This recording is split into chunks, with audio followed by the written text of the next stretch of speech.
ये 8 मई की शाम का वक्त था कि जब अचानक मेरे घर की मुलाजमा ने बेल बजाई। वो नम आंखों के साथ घर में दाखिल हुई। मैंने पूछा, खुदा खैर करे, तुम्हारे घर में सब खैरियत तो है?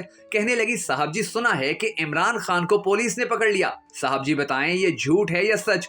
शदीद हैरत के साथ मैंने कहा कि ये सच है कि इमरान खान को गिरफ्तार कर लिया गया है, मगर तुम क्यों रो रही हो? जबान पर बेसाख्ता आई मुस्कुराहट रोककर मैंने कहा, मुझे नहीं पता था, हमारी रफी भी कौमे यूथ से है। उसे समझ तो कुछ नहीं आई मेरी बात की, लेकिन आंसू साफ करके मेरी जानिब मतवज्जो हुई और बोली, भाईजान इमरान खान कैसे गलत हो सकता है? भला देखें, वो मुझे नहीं जानता। मुझे 40 साल हो गए लोगों के घरों में काम करते हुए, धक्के खाते हुए। सारी उम्र कभी किसी ने ना सोचा कि हम गरीबों का कैसे गुजारा होता है या हम कैसे जिंदगी गुजारते हैं। लेकिन इमरान खान आया तो मेरी अम्मी की आंखों का ऑपरेशन एसी वाले अस्पताल में हुआ। मेरे बेटे ने वो जो कंप्यूटर वाला कोर्स होता है वो बस 2000 में कर लिया। बड़ा महंगा कोर्स था वो उंगलियों पर कुछ गिनने लगी और फिर बोली, मैंने हिसाब लगाया है, पिछले 2 सालों में अस्पताल में मेरे घर वालों पर कोई 3-4 लाख रुपए लगे, पर मैंने नहीं दिए। और साहब जी इज्जत भी बहुत दी डॉक्टरों ने। एक अपनी जात में मगन रहने वाली आम सी औरत के मुंह से ये सुनना मेरे लिए हैरान कुन था, क्योंकि अमूमन देहात में रहने वाले ऐसे सादा लोग वोट सिर्फ बरादरी के नाम पर देते हैं। इन्हें इसके लिए सियासत या हुक्मरान से कोई लेना देना नहीं होता।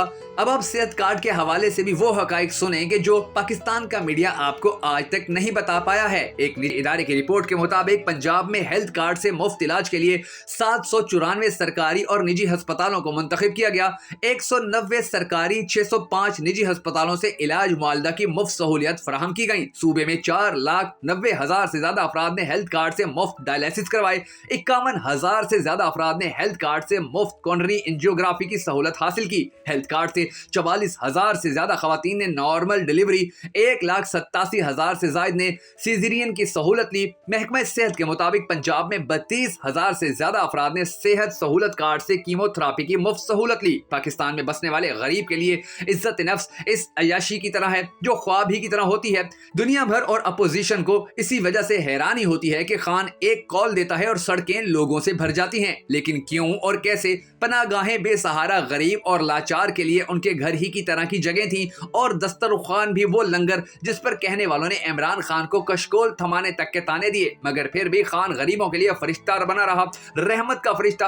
आप अस्पतालों में जाएं, ऑनलाइन प्लेटफॉर्म्स पर नौजवानों से बात करके देखें, लंगर खानों के बंद तालों को हसरत से देखते मजदूरों की शिकवा करती आंखें पढ़ें, या फिर फुटपाथ पर और बेंचों पर सोए हुए बेसहारा जिस्मों की थकन को जांचने की कोशिश करें। खान के नाम पर इनके जिस्म में दौड़ने वाली लहर बताएगी कि ये शोहरत इमरान खान ने इन गरीबों की इज्जत नफ्स और वकार में इजाफा करके कमाई है। इसीलिए आज गरीब का हाथ दुआ के लिए खुद ब खुद इमरान खान के लिए उड़ जाता है, और जब भी पाकिस्तानी कौम को इमरान खान पुकारता है तो सबसे पहले गरीब उठकर ही उसकी आवाज पर लब्बैक कहता है।